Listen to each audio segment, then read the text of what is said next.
Hey Jesse, can you give us an audio check real quick? Can you hear me? Yep. Great.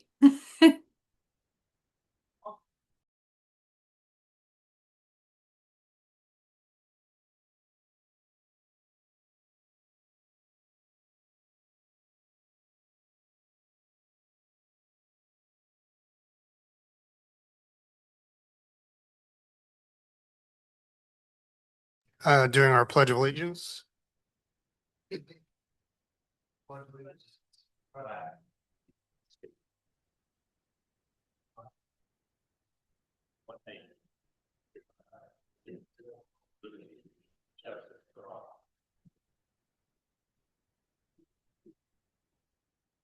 right, can I get a motion to approve the meeting minutes from November 17th? Second. And all in favor? 5-0. Thank you.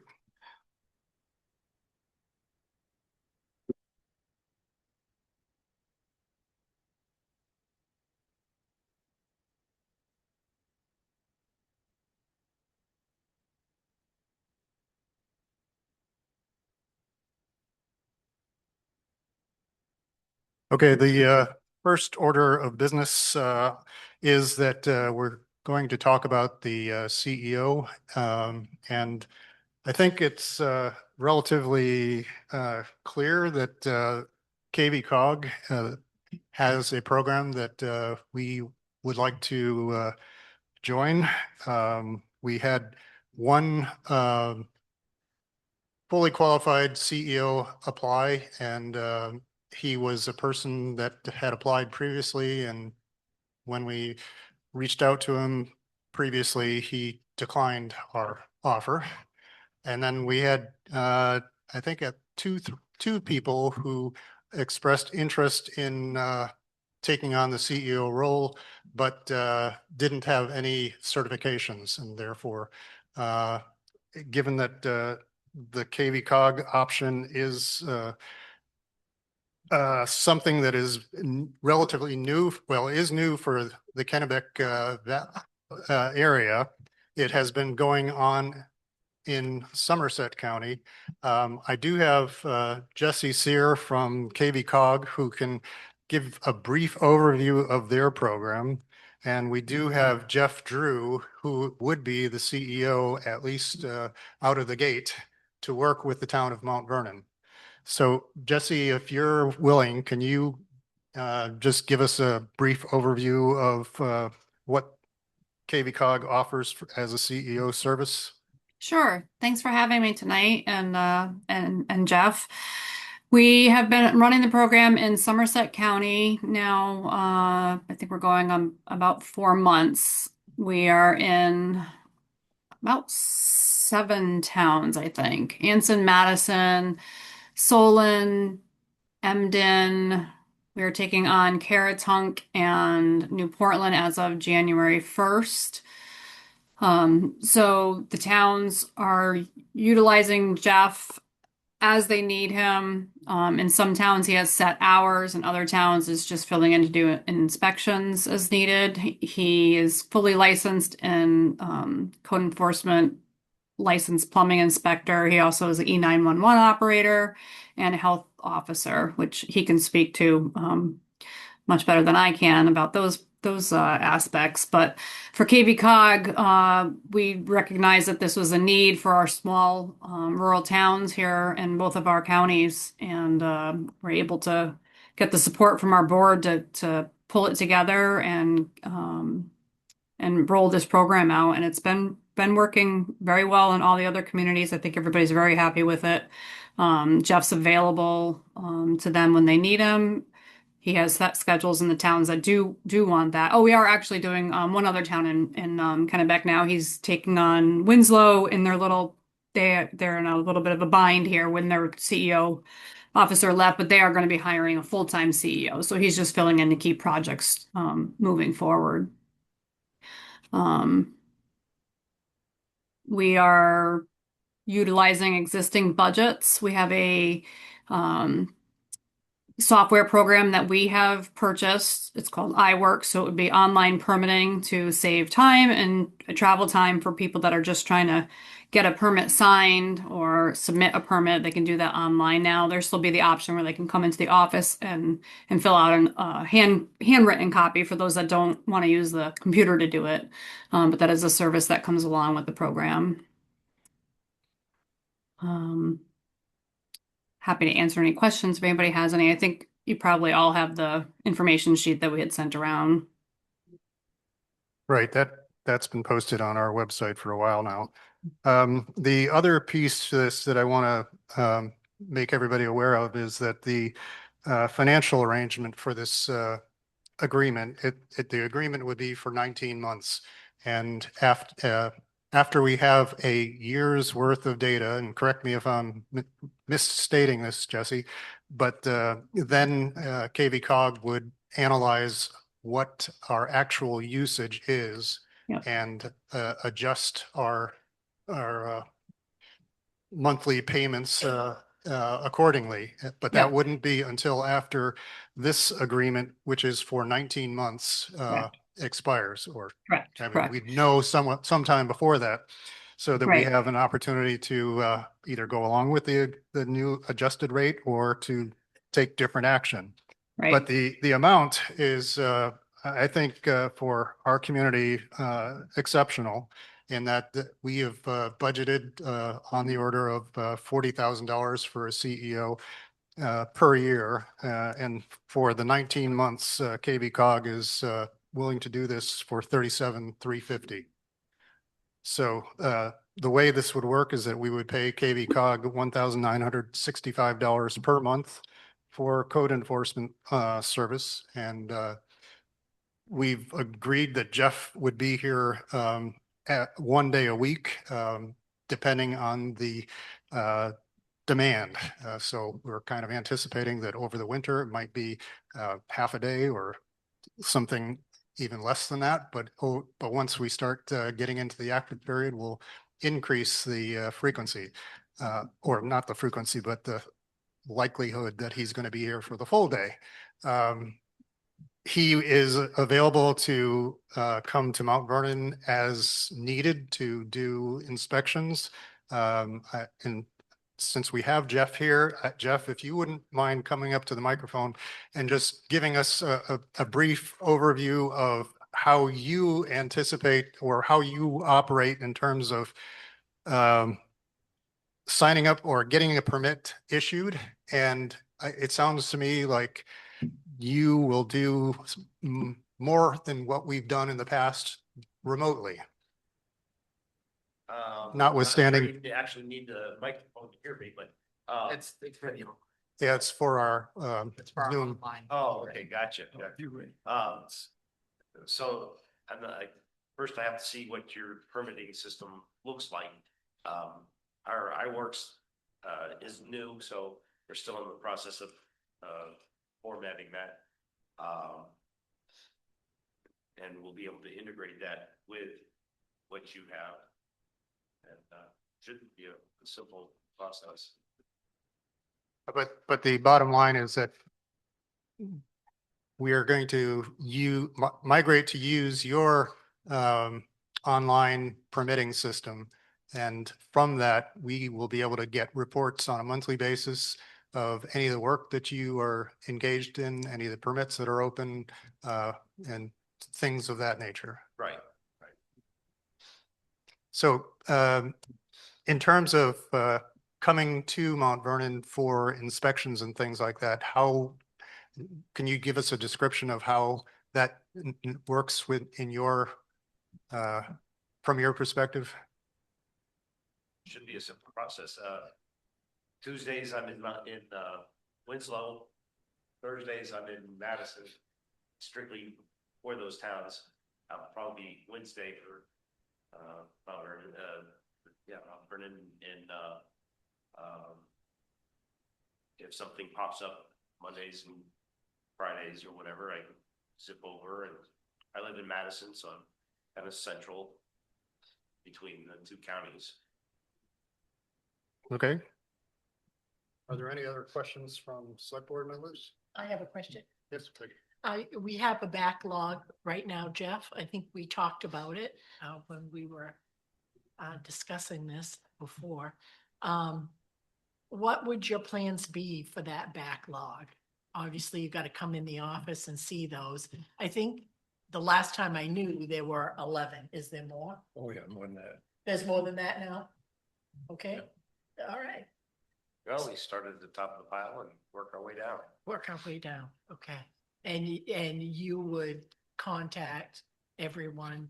And what will your email be? Will it be a mountvernon.org or are we sticking with? I can't remember what Jesse said. Are we I think sticking we're- with the- It would be CEO. I think it's going to be CEO at KVCog. Oh, and jdrew@kvcog.org. Yeah, okay. Really? So I think if it works better for you guys, we can have your existing CEO email address just forward to Jeff, so it goes right to his email. If you prefer that, we don't Right. have a real The real preference is to do there. that. Yeah. Yeah, so we can have that forwarded to Jeff's email, so it always goes. That way, he's not checking the email for 5 different town emails. So if you guys would have it forward over to his email, then he gets it instantaneously. I think with the backlog that you guys have, obviously Jeff would, there's going to be ones that take priority that need to be done urgently. So as he works through his pile, he'll prioritize the urgent need inspections that are in that stack now that I know Bob had originally said there was 11, but apparently has grown, which we expect. Yeah. All right, that's great. That's great. And We as- can have the same email. Yeah. As far as the iWorks goes, we would put a link and we would provide you with the information. We'd put a link on your website to the iWorks that's specific to Mount Vernon. So it would have your letterhead, your contact, the information for the town office. So it could be a link on your website for people to pull the permits. And also we have a link on our website as well. Once that goes live anyways. And so we would probably, Jesse and Jeff, have to instruct the town because I'm not familiar with doing permits online. So there must be some do's and don'ts? Or no? We're still in the learning process of that, but. Okay. It's pretty generic. Hi, Jeff. Sorry. It's pretty, generic. So when you click on the link, it's put in your address, put in your name, put in the project description. So it's very similar to a current building application. Yeah, I like it. Thank you. Okay, does anyone else have a question for Jeff?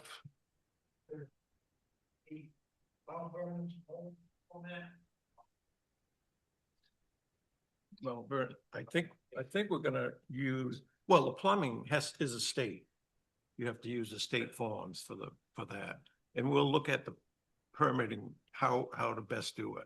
Yeah, my understanding is KVCog's got some additional build out for things that we don't have detailed in our current permit application. So I think we need to look at both of them and Yeah, I make a know decision.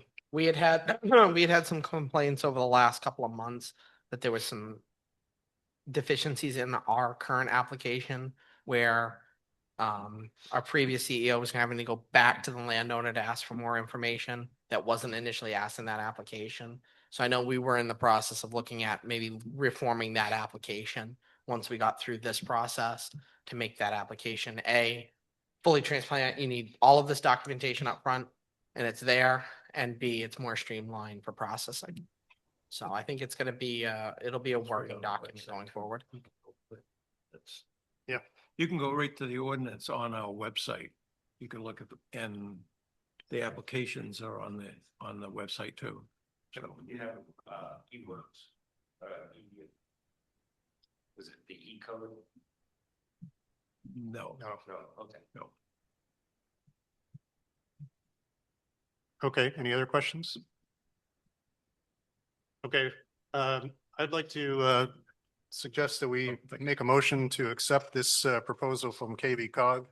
And Good. And hire Jeff as of today. I moved. Okay. I move that the town of Mount Vernon enter into contract with the regional, for regional code enforcement officer services between Kennebec Valley Council of Governments and the town of Mount Vernon with an effective date of today. And we authorize Carl to sign that contract on our behalf. Second. All right, all vote for it? 5-0.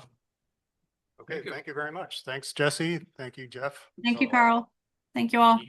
Yeah, Right, Yes. Yep. so I'll see you. tomorrow morning, right?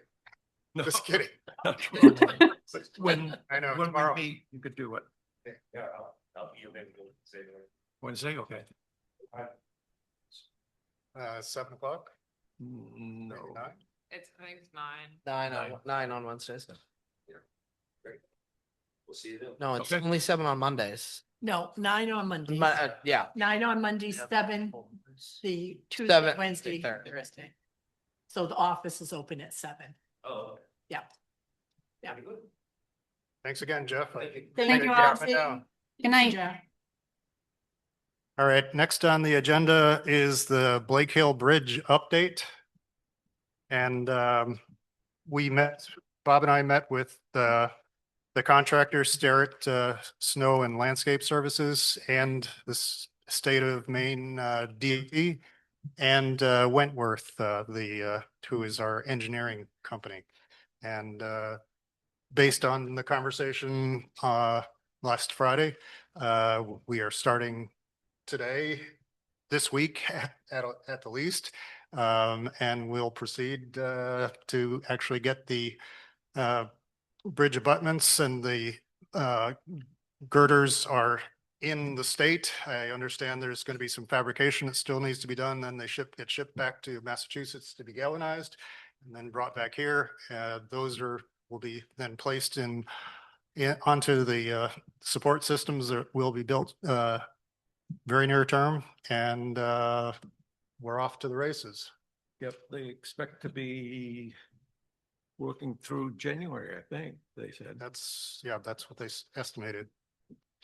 And then we'd be looking at putting the membrane and asphalt down sometime. Yeah, once the asphalt plants start up again in the spring.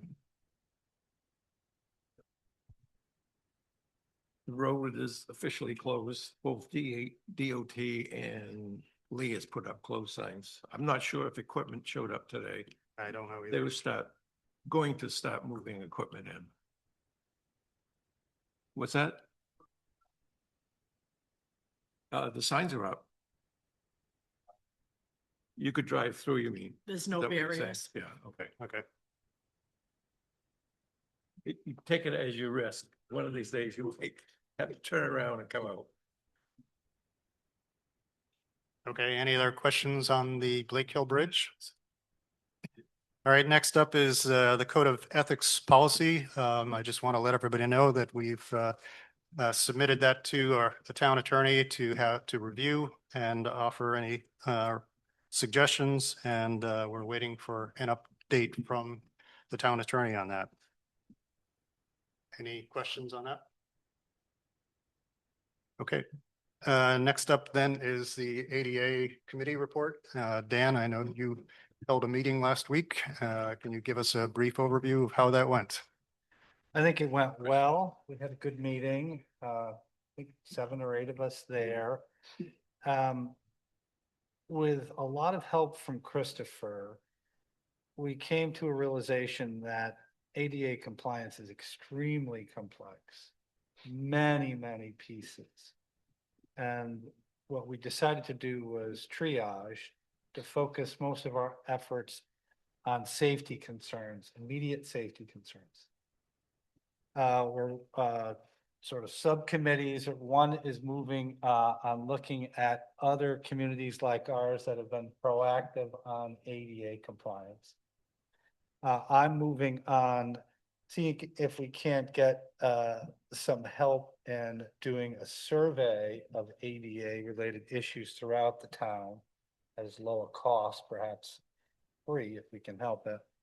But the most immediate thing, and Bob can speak to this because he's on this committee, There was a agreement that we needed to move probably the quickest on the parking area right here. Christopher was quite sure that this is our principal liability point. That a disabled person, a handicapped person can't pull in far enough to get out of the way of incoming traffic was a big concern. Now I'll shut up and Bob's been thinking about that. Yeah. One of the parking spaces you can pull in almost to the generator. The next one I have to do, it won't take long. So that concern will be taken care of. Is that gonna cost us? What's the story? We had talked about that. That's all, well, it'll be all done. It's free. Oh, no, it's fine. I don't think you need to pave it yet. So just. Let's wait until we do the ramp. Once the ramp is done, then let's pave it over and all So that stuff. soon we'll have those parking spots. Right now you can park one car correctly. And we're meeting again in about a week. Okay. Any questions? On it?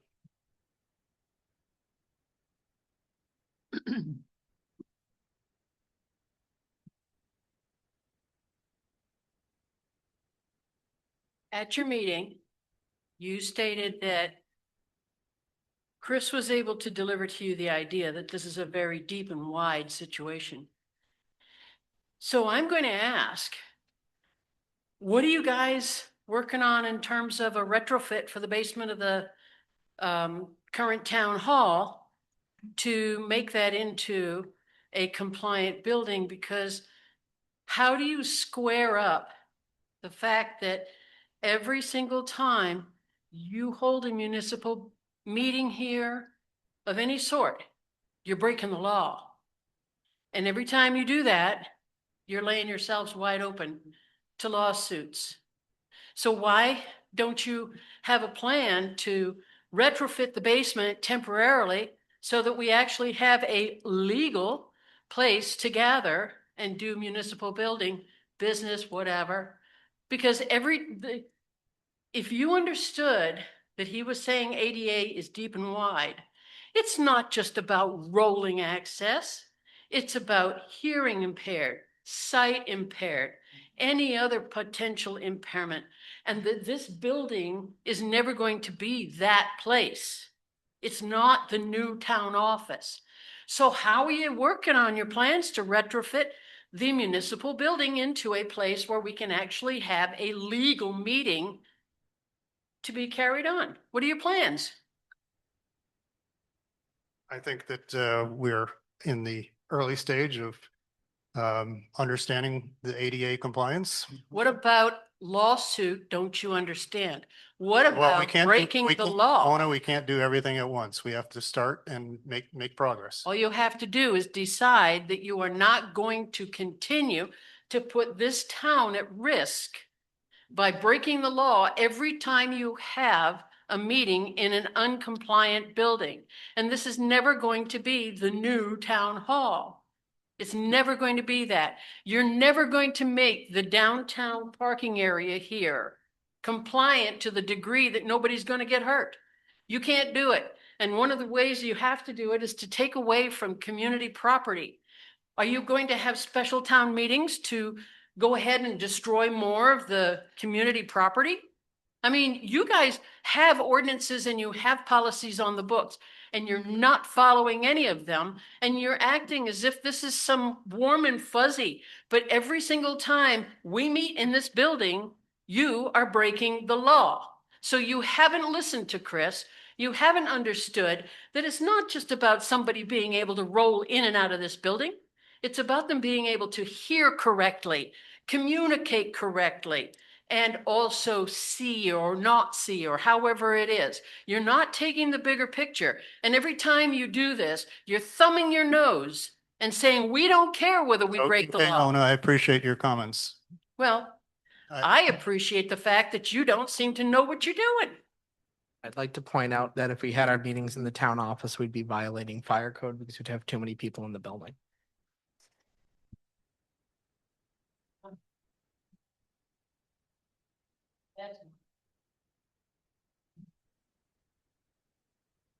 Okay, the next, are there any other questions on the ADA compliance? I'm meeting with Chris sometime this week to go over a couple, this building and the library. Okay. With that, we'll move to the next item on the agenda. And this was we talked about this during our last meeting, but we did not actually make a motion to move the policy, change the policy so that it reflects getting the payroll and invoices in by noon on Friday instead of at 5. So I think all we need to do is make a, How does that work with these crews? They're gonna invoice past 5. no, I talked to Kurt and he was on board with having it in by noon. So, what does that mean for payday? It doesn't change anything regarding payday. So What just- it allows us to do is have payroll in by Remy, Monday afternoon without having anybody work over the weekend. Yes, okay. So I move that we change the requirement on chapter 4 of our billing and time card submittal policy to 12 noon versus the 5 PM. I think you're gonna have to also modify the personnel policy to give you a second. Sure. So my concern with this is that at the active care, Lori, Yep. the active care doesn't close until 5:30. So she was gonna, and she brings her time sheet and show how that works, but. If she was going to start to bring it in by noon, then she would put in that she is working those hours, even though she hasn't worked yet, so I just want to make sure that she's. She That she takes, she brings it in with all that. Yep. From where she goes. She's gonna put it on Monday for her out. So coming week. Did you find something in personnel? So Lori's not the problem, but yeah. I wouldn't worry. I didn't think I saw it in there. I thought, it is, you're gonna have to modify both. I think you're gonna need. to At the modify same those. time, just for the record, can you hear me? Okay. Yeah, you're gonna. If she had to go Thursday to Thursday for each week, there would only be one like payroll cycle that wouldn't include that day, and then she'd get it the following week, so she'd still get the pay. It So would just add to be my- like one day without, or Which one chapter is payroll that? minus one day. That is So in policy 11, page 8. But there may be other sections within that, but there's at least a work week. All time cards must be delivered to the treasurer by the end of payday on Friday, 5 PM in parentheses. Okay, add that to my motion. sorry, I was answering the question. What is it? It's- Personnel? It's also in the personnel, but I'm gonna make an amendment to Bob's. I move to amend the motion on the floor, to also amend the personnel policy to this, to the same language, moving that the pay, date back to 12. Yeah, What page? page 8, and that's the first reference I found to it, but I'm double checking to see if there's not any more.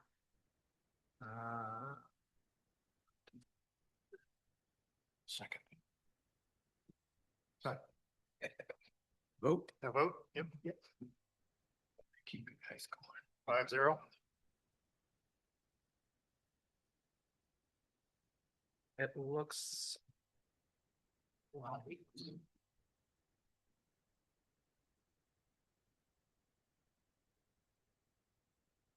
I wasn't sure if I was supposed to do anything on that reval. Were you doing it or what was I doing? We're not there yet, but I thought we were in R. Oh, we are. It was chapter 4 in the financial policy, and then page 8 on the personnel policy. Yes. Yep.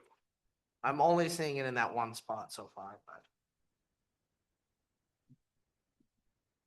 All right, so we can But you can move and Yeah. if I find another page, I'll. Okay, so the next up on the agenda is that Camp Laurel requested that we approve a request that Camp Laurel is making to the main DOT for 2 crosswalks at Camp Laurel as part of a safety project. So there's no cost to the town. They're simply asking us to approve the idea, well, approve the implementation of these 2 crosswalks. Bob, do you have anything else to add? No, that's all they want. Remy. DOT will give them the specifications before they get approved by DOT. So there are also always changes just to a these, cursor. they're also expanding the 35 section as Yeah. well. Yeah. Remy had a question. Remy? Sorry. Did the town approve for the giant spotlight that now blinds your eyes when you go through there as well? No. We didn't, Remy. I agree. It is very glaring and a state trooper knows it and he's going to tell them to cowl it. Okay. I did not appreciate it. That was horrible. Yeah. Yeah. All right, so do we need a motion to approve this request? I move that the town support the proposed sidewalk and speed changes to Route 41 in and around Camp Laurel as presented by Department of Transportation and Camp Laurel. Second, And a vote? 5-0. you want to sign that and approve by, Next spotlight crossing the road. No. yes. It's Yeah. No, it's not. It is very much in one lane of the road and it's directed right into your eyes of the traffic. Or the light. They just put it up. It's, Yeah, and when you're coming, Lakeside Cemetery is right there. You're cresting up, bam. yeah, it really gets you. You couldn't see a deer in the road. No. Yeah, and that's the issue. Yeah. Yep.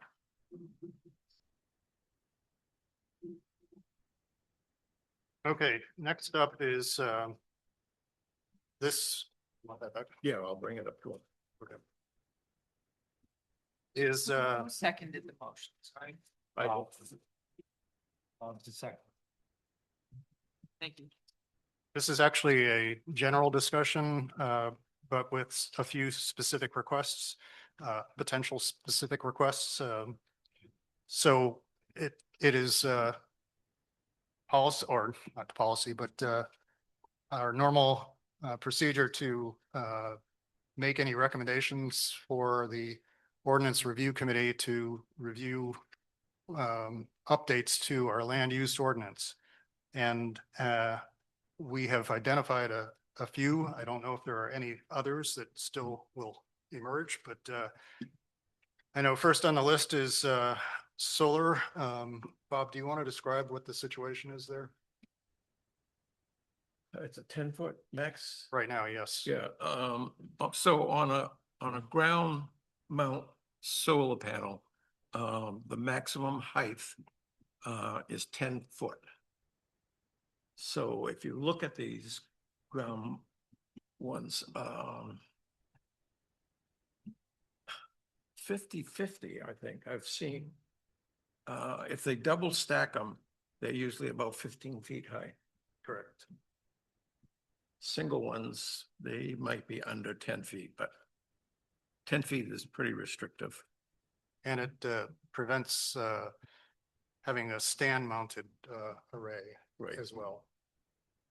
So again, these are just to ask the ordinance review committee to review the existing ordinances to see if there is, because of technology changes or structural changes, to decide whether.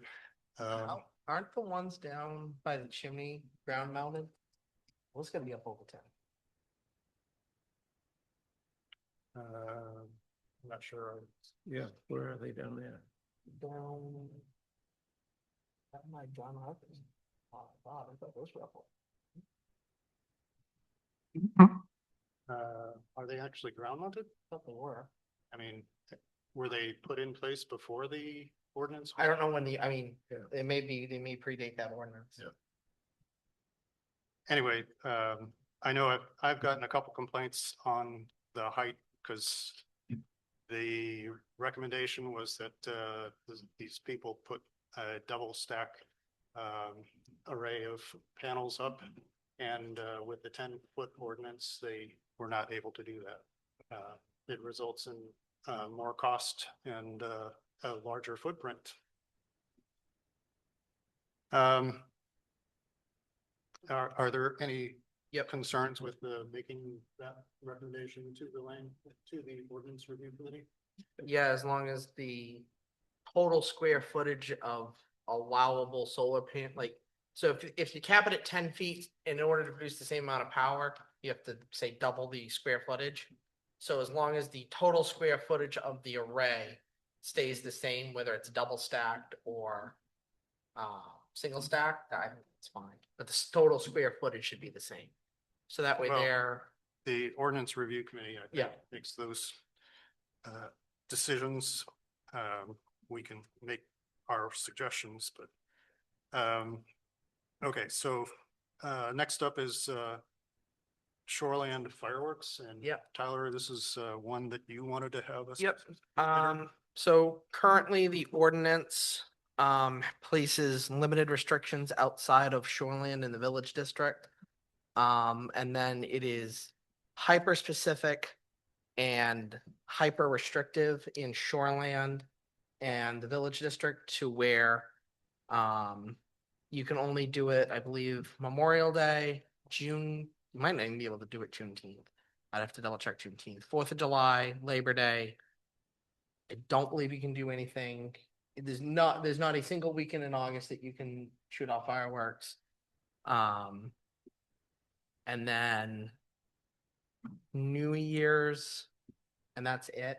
And there's been a lot of complaints that during the summer, community members have wanted to put fireworks off in town, privately organized in the village, and that they aren't able to do it because they didn't want to do it on a holiday weekend. Because of cost, they wanted to do it on an off weekend so that more people could attend and the cost would be lower. They weren't able to do it because of the restrictions of the ordinance. And then there's also, the ordinance is just not enforced in shoreline. There are cabins all down through all the lakes that are shooting fireworks off all the time, and the ordinance isn't being enforced. So if we're not going to enforce the ordinance, period, why have the ordinance? Well, I don't know if that's the right rationale. Yeah, I don't, I think that while it's not enforced immediately, there are people that talk to others and ask them to tone it down. What was I don't know if you all know, what is the rationale for limiting fire? Is it fire? I can think fire safety, I can think of It was sort of it was aesthetic of noise. It noise. There was like 2 or 3 people that complained about fireworks going off during the summer in the So village. it's noise, Yeah. not safety, it's noise. I mean, if it's high fire danger, I don't think you can shoot them off during high fire danger. But then that's a state regulation. Okay. So it's just about noise in the village. Okay. And the shoreline zone. I think it's also wildlife. What, I was gonna say that dogs. Geese? Well, Good one. I think, but yeah, I think the other side of it is that there was pollution that comes from all the wrappings and whatnot that goes into the lake if it's fired over the lake. Right. But again, this is something to ask the ordinance review committee to look at and come back with a recommendation. And then on the sign here, the digital sign ordinance, fire department the fire company paid for that sign. But the fire company can't advertise any of their events on that sign because it's not a public safety thing. So they just want it modified so that they can put their advertisements up for like Family Fun Day or the Monument on Building, things like that. Not so much changing when it's on or off, just changing what content can be on it. Is it ever off? It goes off as soon as sun goes down. 7 p.m. Oh. Didn't realize that. It's 7 a.m. to 7 p.m.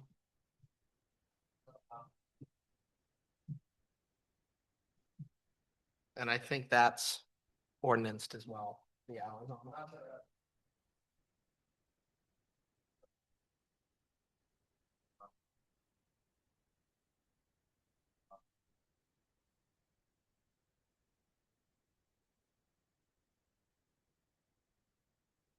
Great. It's not the, go to bed early. All right, assuming there are no objections to asking the ordinance review committee to look at that. Peggy, you, Question. oh, sorry, Just Kathy.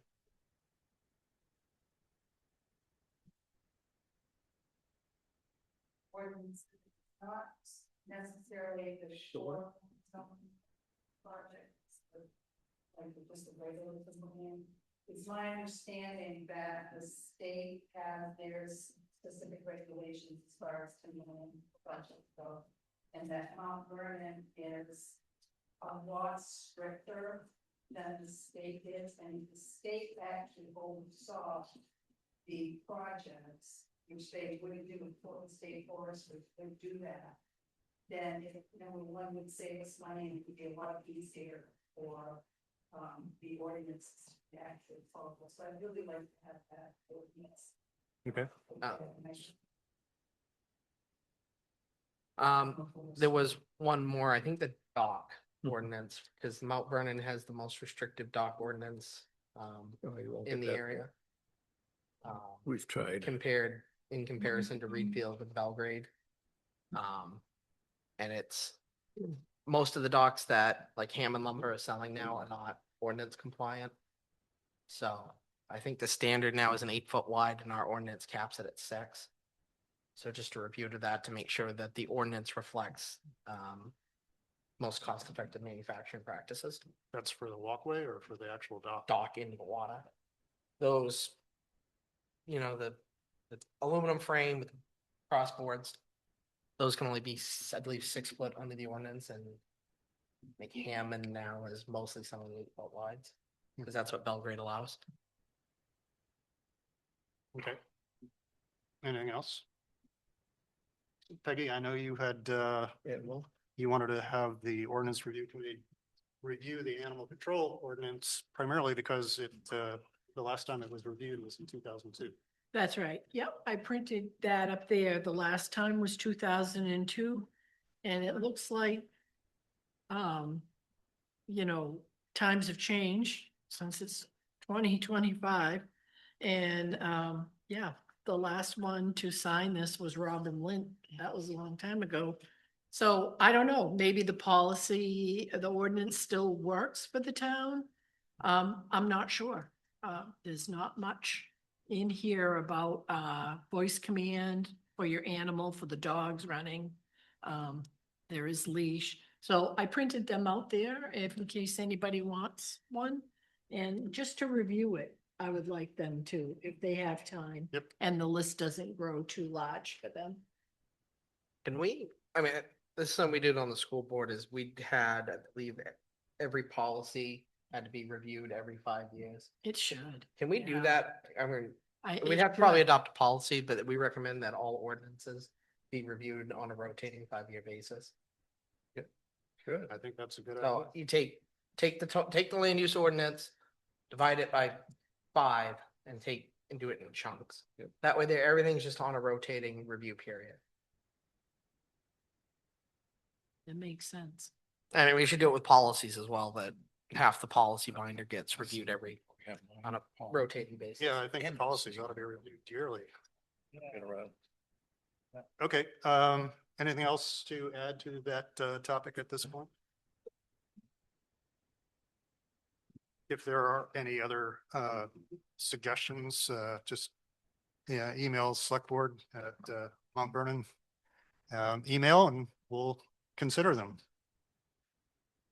Okay, next up is that we need to increase the fees for tire, both passenger car and larger tires due to an increase that we received in the past 2 weeks, I believe. Bob, do you want to talk more to that? Yep, we're gonna have to pay $4 to get rid of passenger motorcycle and light truck tires, and $25 for tractor tires and F-450 and larger tires.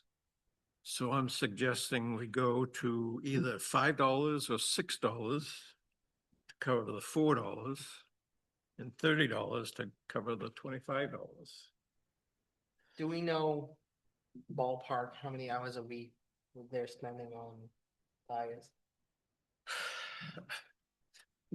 Well, we just got rid of tires and I looked down there, I brought some brush last weekend and it looks like it's half full again. And how So- many times are they collecting it per year? Last year, I think, I don't have my figures, I think 3 times we brought them in. So we've had 3 I'm trucks. just trying to make sure that the disposal fee covers our disposal fee plus labor.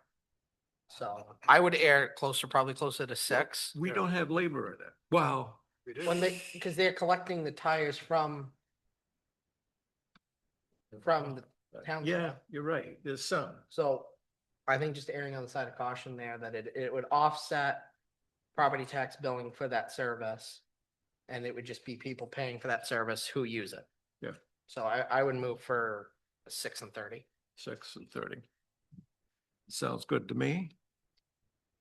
So do we need to make a motion for that? I think we, If so, I'll second it. yep. Vote. You'll vote? I will get the You're in a stuff to the 5-0. transfer station people.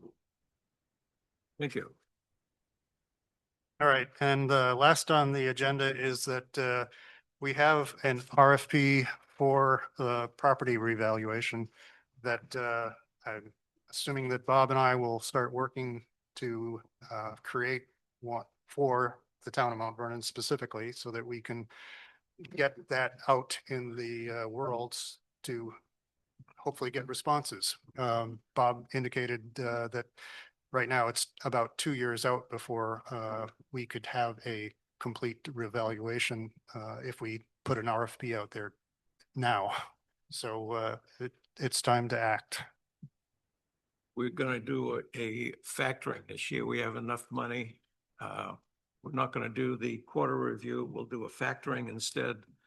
That's gonna move up our rates. It's not gonna cost the town anything as far as your bill is not gonna change. It's just gonna give us a state value closer to what state wants it.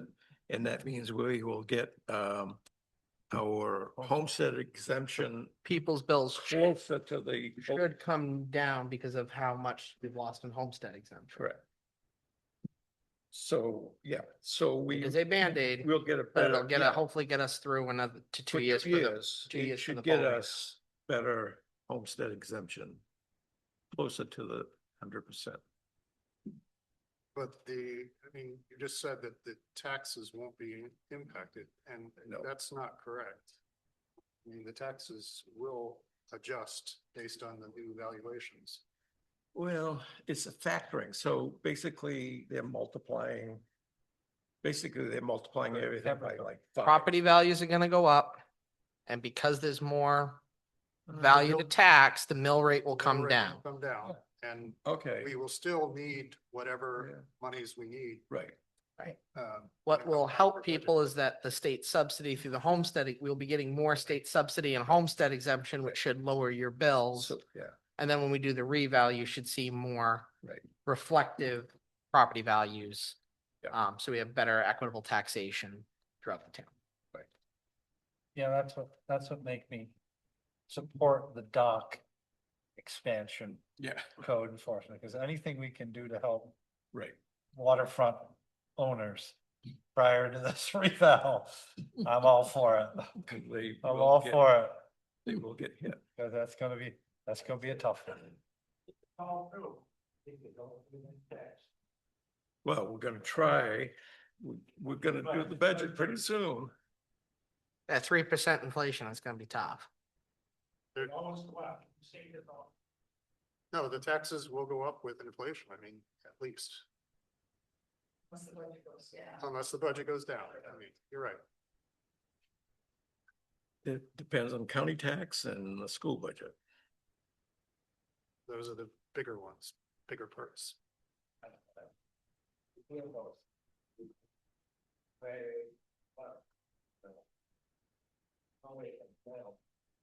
still don't say that. No. No.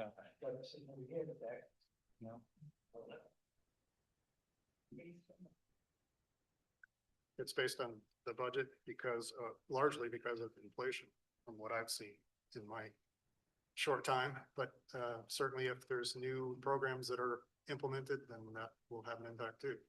How with all this, you guys say, I'm gonna raise it. I'm gonna raise it. Now, I know Kathy was on, you're gonna be on the budget committee again, right? Yeah. Tom, you should get on it too. Here's my impression through just 1 year. It's really hard to find stuff. It's just really hard to find them. I mean, 4 years on the school board, there has been an increase in demand for services over the last 5 years. And that demand for services is curbing. But we're still facing a 4% inflation. So if the fire department needs to get its yearly supplies, they cost between 5 and 10% more. All of our building materials for roads cost 5 or 10% more, and that stays the same. So if we want to maintain, just maintaining the services and the infrastructure we have costs more every year. There's either we have to find cheaper alternatives or you have to defer maintenance. And when you defer maintenance, it costs the same, it costs more to defer maintenance.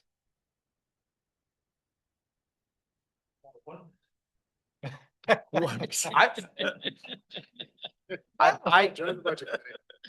think you stick Well- with an inflation budget. You just have to keep asking questions, We did well last year. We got the fire truck.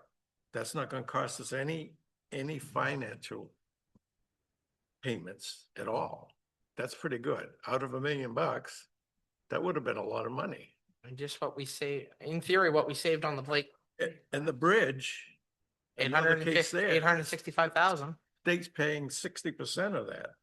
We've already gotten one check from the state, so I mean, but I if think my we've math, done pretty how good much, there. the bridge is gonna cost, what, 650,000, we Yeah, budgeted something. 900, Yeah. so just the savings in the bridge there should be enough carryover from the bridge account to cover the revow. And that's coming from. And that's money that's already been appropriated, that isn't spent, Right. that we can use to cover the revow, which is gonna be very significant cost. This is what happened.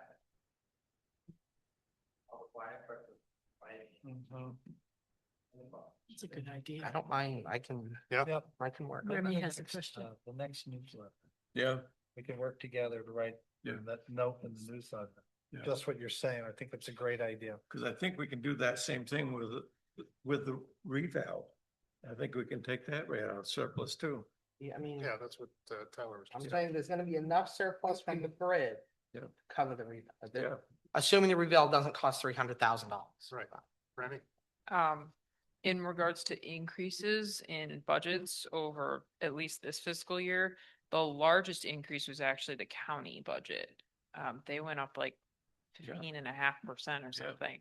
So you want to look at your tax bill and it breaks down, what percent goes to what. And realistically, the municipal part is really small. Most of it goes to the school or to the county and staff. What, lowest increase since COVID Yeah, last and the year. county Yeah, is I'm doing- not saying that the school, I'm just saying like in general, when you look at your tax bill, the majority of it isn't the Or- municipal here. I mean, we could cut Whole the thing. entire municipal budget, all of it, everything, and you would Like eight. still be experiencing off a or larger, several like a large tax bill, you can cut everything municipal and you wouldn't save exorbitant amounts of money. Yeah. So that, that's what a lot of people don't see when you cut, not everyone comes to budget meetings and that's okay. And the big picture of things is if we cut everything municipal and everything were free, which obviously we have to pay for lights and stuff, so it's not, you still wouldn't really be saving a ton of money on your taxes. So the municipal budget is the smallest part of it. And I think sometimes people who work at the town catch a lot of flack for that and increasing the budget, but we who sit around that table and come to budget meetings, every other Saturday up until budget season, we're not the ones increasing the budget really in the end, I mean, the municipal budget isn't the one that's going up. I And would a lot- recommend that people, be frank, 70% of the budget goes to school. Full point, I think municipal budget is total 6.65, is that about right? Yeah, so you, 4.6 of it goes to rent. yeah, And how much of that is roads? Right. Of the remainder, that's another 1.2 if you count the plowing contract as part of road maintenance, which I would, so about 1.2 million roads. So everything else, all the fire and rescue, county, community center, the library, the operations, the town office and the transfer station, it's about $1 million out of a $6.5 million budget. Most of it is in the school. So all of our school board reps, contact information on our website and the school website. And I'd also reach out to the county, Kennebec County, yeah. because they're the ones that push through an ungodly like 15-20% increase last year. The school had got theirs down to 2.5. The town stayed in and around 4 or 5, which And should a be lot of better. that It should be closer to wages. 3 for if you go by an inflation adjustment.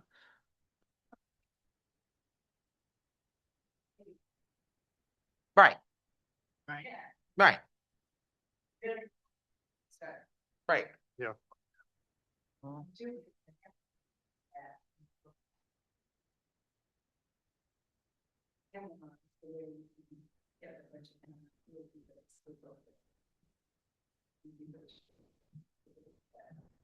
The same thing would be true for the county, though. Yeah. I don't know that we have enough representation at the county level. No. All right, any other topics that people want to bring up? Yep, I have follow-up on the website discussion, kind of the broader communication, social media. I looked into what some of our neighboring communities are using for service providers. Reedfield, Manchester, and Belgrade are all using the same one. Manchester has recently switched from the provider we're using now, same providers, Reedfield and Belgrade. I did reach out to them for a quote because they do offer a lot more services than Revise. And I have a Zoom meeting with them getting scheduled for next week to look at what it's gonna cost, but I'm gonna be upfront. To go to a more modern website system that's not an HTML text editor like we have now is expensive. Some rough estimates I'm getting back are anywhere is between, on the very low end, to just go to a different provider, you're looking at around 10 to 20 to go to a new, more modern provider that has more features, more integration, more ability for different types of communication, for online form tracking, for better tracking of meeting minutes and making sure all of that's getting out in agendas and notification. You're going to be looking between 20 and 40 on the low end, 50 on the high end. $1,000 plus an increase in yearly service fees to probably close to $7,500 a year. It's What are we paying? 600? No, 6,000 again? we're paying 1,500 plus 16,900. Okay, so 3,000. 3,000. So there is, if we want more from the town website, there's going to be a significant cost to that. Yep. Yep. Yep. Okay, any other items? A small item. So Bob and I were chatting the other night, at the ADA meeting. Is the board interested in having a state roads construction expert come chat with us? Similar to the Yes. snow removal. In other words, Matt Dunn's concerns about, doing our roads poorly year after year versus taking our time and doing it right. Does that make sense? I think it makes a lot of sense. Okay. If for no other Unless reason. anyone else wants to, I could follow up. Maybe I'll start by reaching out to the snow guy and see if he's got an expert in Yeah. the same sort of format, bring somebody in. And related to that, have we been able to chat with Lee about that schedule we're talking about? Remember we had mentioned it would be nice to get a report from Lee, sort of his yearly paving plan. I guess that would be spring probably. but- I don't think he's ready for that yet. No, I'm just wondering if he was receptive to that, if we, Yeah. I don't mind, I haven't reached out. I think they're receptive to that. Well, actually coming this year, it's Sadie Dunroad. Yeah. I think that'll chew up just about the whole all thing. the whole thing. Right, but the point, and Dan, correct me if I'm wrong, is it's not just that we have the Sadie Dunn Road, that's a paved road. We have sections of Desert Pond Road that are paved. The Bean Road there's grass growing in the You're bean. looking at. Right. It's when was it last done? When was the last time the base of the road was looked at instead of just skim coated? Colin and I can tell you. And then saying, okay, based on best practice, this is when it should be skim coated at this interval. It should be rebuilt at this interval. Ditching should be done at this interval. And all that, it's in the business world, we call it a capital management. Yeah. It is, we have X amount of dollars in roads are a capital asset. They're our most expensive capital asset. And business practices have changed, and I'm not gonna fault past road commissioners or anything. I think we're entering a different time where we want more accountability in how we're spending this money, because the road budget is significant now. It's over $1 million. So what are we spending it on? How are we spending it? And is the way we're spending that in line with new best practices and longevity of the road? Yeah, I think that makes perfect sense. Yeah. So start that conversation. I'd like to see us follow up on the road evaluations and use that as a planner. Okay, I'll report back in 2 weeks about that. Great. And I think as part of that during this budget cycle, I'd also like to look in doing the strategic plan part of this would probably have to wait until we have the comprehensive plan done. So that we could write a 10-year governmental strategic plan. But I think in the interim, we should really start looking at a capital plan.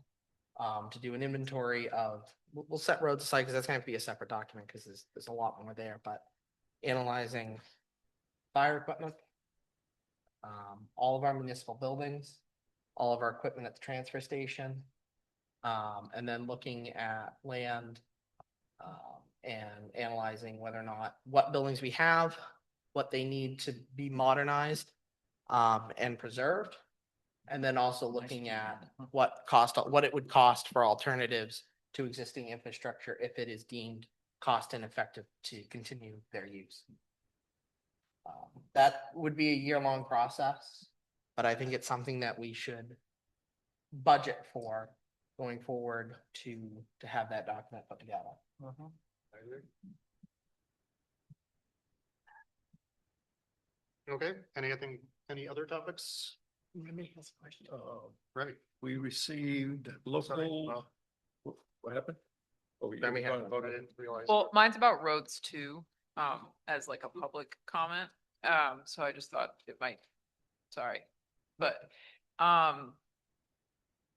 we had that sort of slushy-ish storm a couple of weeks ago, or I guess it would be right around 2-week mark. And the difference between our town roads and 41 had nothing. It was completely clear versus the town roads. So I know that we had the other road person come in and explain 41 only uses salt and that salt can be more effective in smaller quantities. It was just something that I had noticed having been around. But it wasn't just a Mount Vernon issue. I would like to emphasize that because I drove through Mount Vernon in through Belgrade and some of their backer-ish roads, and it was still a problem. But once you got to the quote unquote state maintained roads, they were significantly clearer and it made a big difference. So I did notice that and I previously have just kind of ignored it. So, but after the presentation, I noticed that. And then my second comment about roads would be that in part of this strategic plan, I, at least as a townsperson, would really appreciate if the road commissioner were in contact with the other road commissioners with towns that abut Mount Vernon. Because like in the case where we just paved the Ithel Gordon Road, well, half of that's Vienna, or like that wedge of the paved part is Vienna and it's garbage. So you go from like the Tower Road to a garbage quarter-mile section of road to a brand new paved road that's another quarter-mile. And it's just, it would have been really great if the road commissioners had coordinated and say, okay, we're both going to do this road this year. So now it's one complete road. And I guess Vienna doesn't have to coordinate with us and we don't have to coordinate with them, but it must, I don't live on that road, but it must suck to have a really nice stretch of quarter-mile road and then you live on that road. So how it's only paved, like we paved the Mount Vernon part, but the Vienna part is just falling apart. Yeah. Yeah. So it's just something, if we're getting better, the town as a whole at strategic management of roads, because we have really strange town lines and they intersect at odd intervals, I think it would be really important to coordinate with other road commissioners in towns that abut where we have these weird lines to make it happen. And, you know, we can't always guarantee that, let's say where the North Road ends in well, I know we don't do the North Road, but for example. Church Road. Yeah, where the Church Road ends in Reedfield, that might be out of their budget the year we have to do it, and I get that. But on some of these smaller, really wonky lines, I think it would be really beneficial to coordinate for everybody, because it makes everybody happier. And, you know, so that's just, and Dan brought up roads, and I was gonna bring up that topic anyway, but I think that if we're moving down that direction, that would also be another layer to add in. And I don't think other towns would really be against that either. I think it's for the benefit of everybody to have one nice road versus a 3-piece chopped up junky road. So. All right, we noted that. Thanks. We just received our local road assistance, $59,604. And that covers plowing Yep. or offset plowing. The North Road. North Road and Belgrade Road. That's it.